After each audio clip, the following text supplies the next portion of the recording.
He is Robin Leech. He is Jada Marcken. This is Car Keys. Yes, and speaking of headlines around the world in the automotive industry, one of the ones I think I want to start off with, since Jay and I have had some discussion on show and off about self-driving technology over the months and maybe years. The headline says, autonomous vehicle companies and suppliers have collectively spent about $75 billion developing self-driving technology with scant sign of meaning revenue emerging from AV services after all that investment. My comment, before I let Jay comment, is that I don't see autonomous driving becoming a normal way of driving for people in the general driving world in the near or distant future. I see too many technical problems that I don't think the computers can override and make it totally safe. I, for one, have been on record in this show saying I will never let a car drive me down the road without my hands and eyes on the wheel and road. I can't see it ever being so reliable that you could actually do what early purveyors of this technology said could happen, which was you could take your hands off the wheel and read a book or watch a movie and get there from A to B safely. Jay? We've been flying airplanes with autopilot for decades now, and it is the safest way to fly airplanes. And I know that's not a good argument per se, but I think your experience with driving is no offense, somewhat limited, and you're privileged to be driving on very nice, windy roads out in the country. But, you know, most of the people in this country and in the rest of the world live in far more congested areas and far more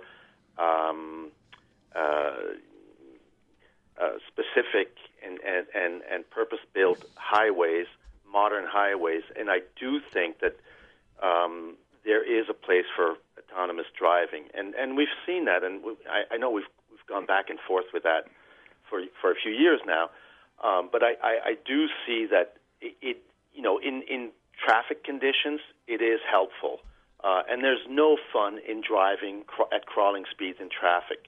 And if you live in and around a major city and you spend an hour of your time or 2 hours of your time during a day behind the wheel, you know, the fun of driving has faded away a long time ago. And I think autonomous driving can be useful and can be safe.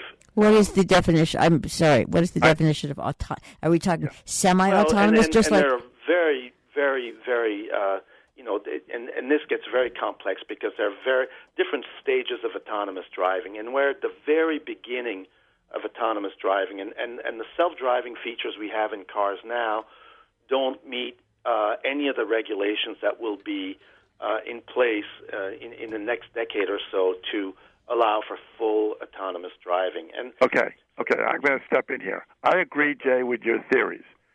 I don't, and I agree that there are areas within the autonomous driving attempted culture where it could be very useful, and I do not ascribe that to cruising on interstate driving situations where you might disagree and say that's probably a better place for it to happen, because it's sort of like the airline self-flying situation, which, yes, we know is going on all the time.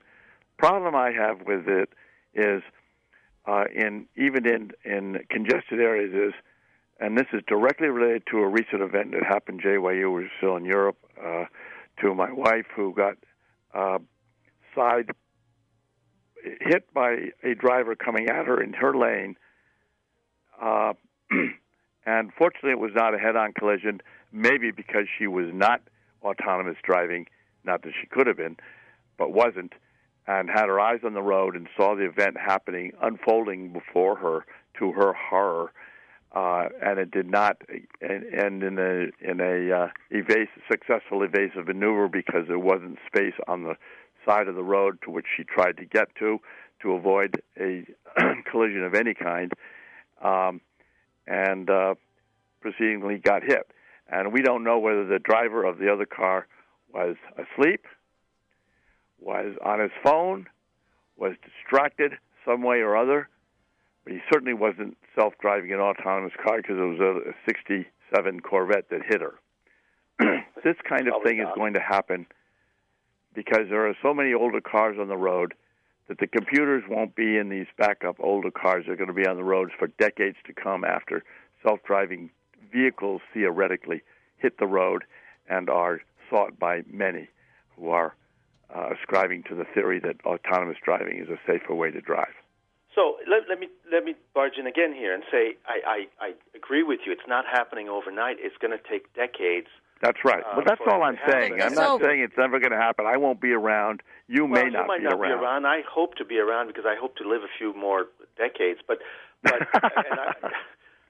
also, and I do see a major problem, and the problem is already, we see this problem now already, is that cars are getting more and more complex, and drivers are just don't know how to operate them, and self-driving and autonomous driving features are going to be complicated. And again, in the airline industry, you need to be instrument rated to fly an airplane on instruments. And I think until we have that kind of licensing requirements in cars, we're not going to move forward very much. Cars are getting very, very complicated. Today, people buy cars that they have no idea of 90% of the features that the car is capable has. That's correct. And whether it's and they don't want to know it.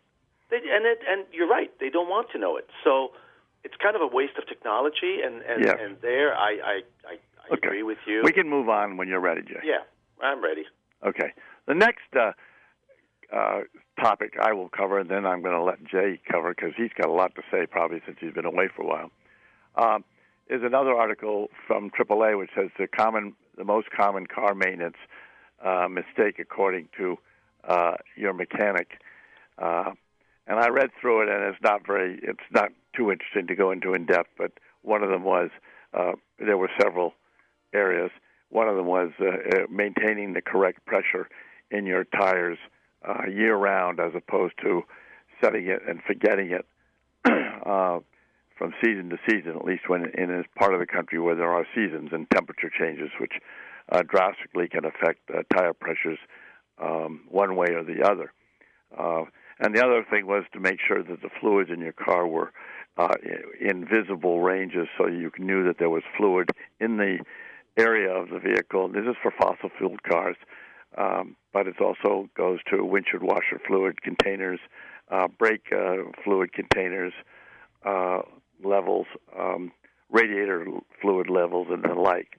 The long and the short of it is nobody spends much time looking at their cars between the time they may take it regularly to a mechanic for an oil change or whatever. But cars, as Jay and we both say, have more and more technology to help us remember these kinds of things, including too many lights on the dashboard that light up every time you turn the ignition on before the car starts, and you never can see how many lights there are there and count them before they go off, and the next thing you know, one light comes on, and it's very hard to decide just exactly what that light is telling you. So those are two topics for listeners who wanted to listen to these two topics. And well, how are they going to know? So a update on things that you have learned while you've been away in the car industry, if any. Well, I haven't done a lot of driving, to be honest. I was overseas. True. And just basically, again and again, every time I come back, I talk about this a little bit. The driving experience is somewhat different. It's a lot more, I would say, regulated in Europe, at least where I was. But also enforcement is a lot more. It's stricter. Not only strict, but fair. And I'm thinking of speed cameras that are, now speed cameras in Belgium, for instance, they have signs, a half a mile or a quarter mile before. I would say 80% of the speed trap saying, "Hey, there is a speed trap ahead," And again, if you get caught, and I did, by the way, you're obviously not paying attention. You're just like daydreaming. If you get caught driving on the road that you do like 2 or 3 times a day, which happened to me, and get nailed by a radar for excessive speed, it's a wake up call. You're not fully committed to doing what you should be doing, which is driving the car. Other than that, as far as cars, we know that the European cars are smaller. They also have a lot of electric cars, a lot of hybrid cars, a lot of very expensive hybrid and electric cars, a lot of Porsche Taycans, and I think that is mostly a result of tax incentives for electric and hybrids. And in most of Europe, they tax cars based on power output, and cars get very expensive very quickly in their yearly tax bills, and there's a lot of slack being cut to people driving electric and hybrid. So a lot of Porsche Taycans, electric, Mercedes EQSs and Audi e-trons and the like. Are the taxes based on the power output of the engines, or are they based on the fact that the cars are going to go faster and are more recklessly available to create trouble? I don't know exactly what it is now. I mean, historically, it's been based on power output, and the thresholds are pretty low. I mean, we're talking 200 horsepower, 220 horsepower. That may have changed in the last few years. I haven't paid much attention, but in this country, most cars make over 200 horsepower. They also weigh a lot more than they used to, so you need that extra power. But there's still a huge deterrent to powerful cars, and even cars that we see here, like BMWs and Mercedes and the Audis. You see a lot of them in Europe, but with smaller engines, just less powerful engines. But with the electric part of the powertrain, the power ratings are way up there, regardless of whether they're just all battery. Well, the thing is, it's just the incentive is okay. There is no taxes or very little tax on anything electric or hybrid, and right. And it's what we have here, but it's applied differently. Here you get a tax break when you purchase the vehicle, electric vehicles anyway, and there it is on the yearly tax you pay. So the way it's applied is different, but there is still a huge tax incentive, and I know you're not favorable to tax incentives to promote sales. Electric vehicles. I'm not. Yes, I'm not. That's correct. But, and I don't think that really. I mean, it's a nice talking point. People say, "Oh, I got an electric car and I got a $7,500 credit or something like that," but that's really not why they bought the electric car. And when you get into the depth of the conversation, you get into the reality of the fact that they are fossil fuel free, and especially since we've been going through high gas prices for a while in the last several months.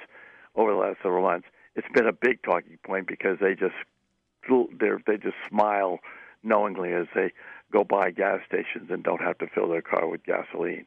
It's not that they got a $7,500 in one case, one-time break type of situation, which goes away. And also, yes, it's a nice thing to be able to say you got $7,500 back, but that's not the reason people are buying electric cars, in my opinion.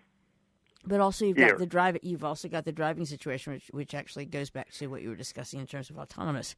Like, if you live in a place where you can easily plug your car in and not need it, you're in great shape. Yeah, it's like But we have other problems looming on the horizon with the electric car industry, and that is components for the batteries. And that's making headlines as well. I won't go into it because it's not really listener interest. You don't have to go into it. The prices of batteries are going up, though, and as are the prices of the fossil fuel cars. So we've long since lost the end of the average price of new cars in the country being in the 30s. It's now in the 40s, and I don't know how long it might be before it's in the 50s. Well, that's great. I think it'll be kind of a little bit like real estate.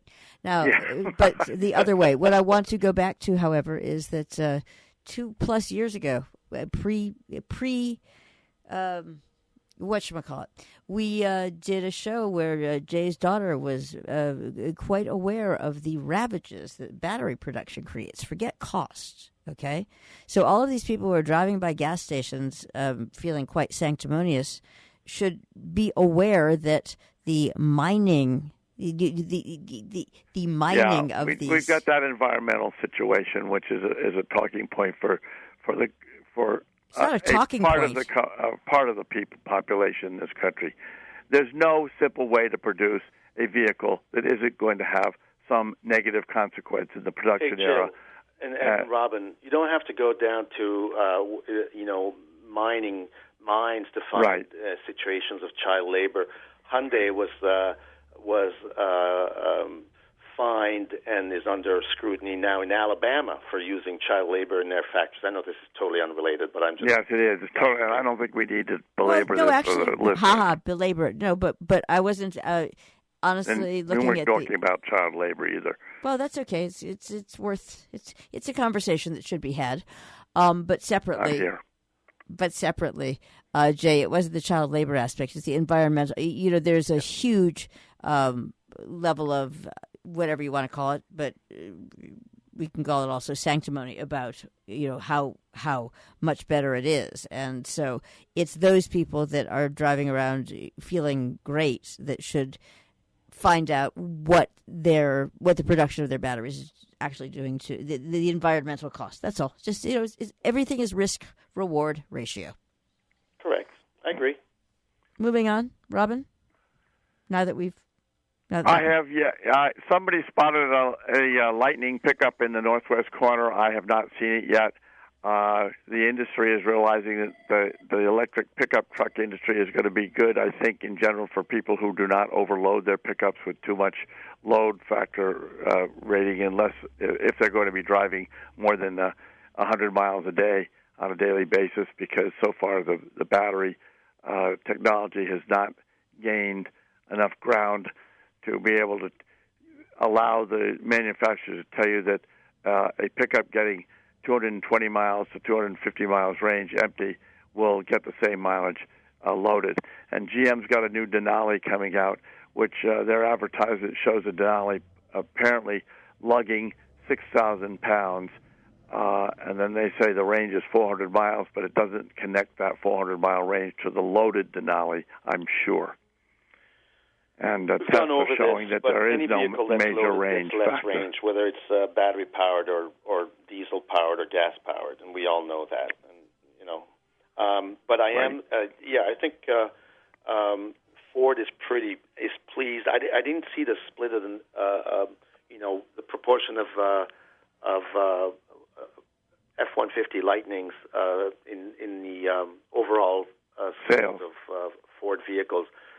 Alongside the Mach-E and the Transit van, I know is a very, very small number of vehicles. Well, it's a production constraint right now anyway, so across all those lines. Ford's EV sales are up, despite overall sales being down. So, and they're gathering ground, and I do think that GM is going to do well with their pickup truck. And I also think that Tesla is going to see their first big flop with their Cybertruck. I predict they'll never see the I do. I agree with you, Jay. I think there'll be the usual quirky buyers that want to have one for maybe something like Jay Leno who will put one in his garage. But whether or not you're going to see them driving around and serving useful pickup truck usefulness purposes, I don't know. It certainly doesn't attract me at all in its design, other than to sit there and sort of, should I say, joke about its design? I don't know.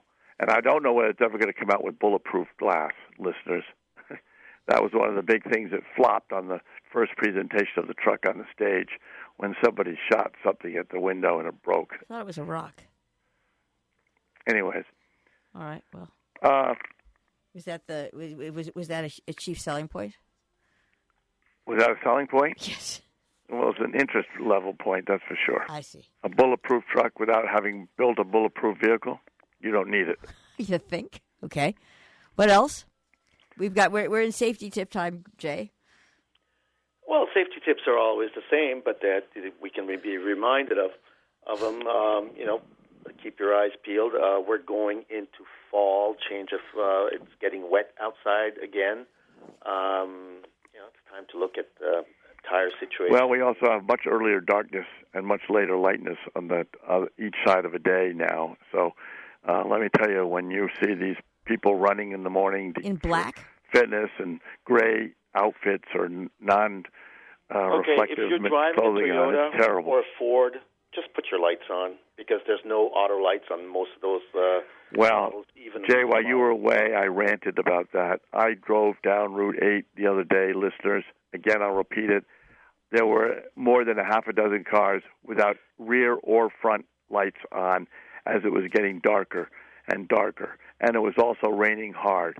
And let me tell you, Jay, that is not fun, trying to see through glass with raindrops on it and see a lurking image of something coming down the fast lane with you without any lights on. So when you've got a lot of headlights on other vehicles in the same lane. You cannot see it.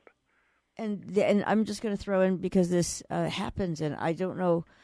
I'm just baffled by the lack of apparent environmental awareness. But at two different occasions over the weekend, I saw runners. It didn't matter where they were, but they were. They were literally invisible. That's true. And unfortunately, runners don't listen to our program. We don't know that. But this has been going on for decades. It's not going to change. So that's why we as drivers have to be ultra alert and look for all the problems that are not in the cars that we're driving, but outside coming at us or going, wherever they're going. Okay, so let's talk about the ultra alert then for the last 2 minutes. The what alert? Ultra alert. If we as drivers have to be ultra alert, then we've got a massive problem because... Yeah, you have your hands on the wheel, you have your eyes on the road, you do not do anything that takes your eyes off the road, and you make sure you've got your lights on the vehicle you're driving, and that you're not speeding dangerously if you're going at a clip that exceeds the posted speed limit on the road you're on. That's my 4 items. And Jay? I think we've said it all. I think we said it all. I just wondered what Jay's 4 items were, since he goes a little faster. What? Same. Okay. He is Robin Leech. He is Jada Marcken. This is Car Keys.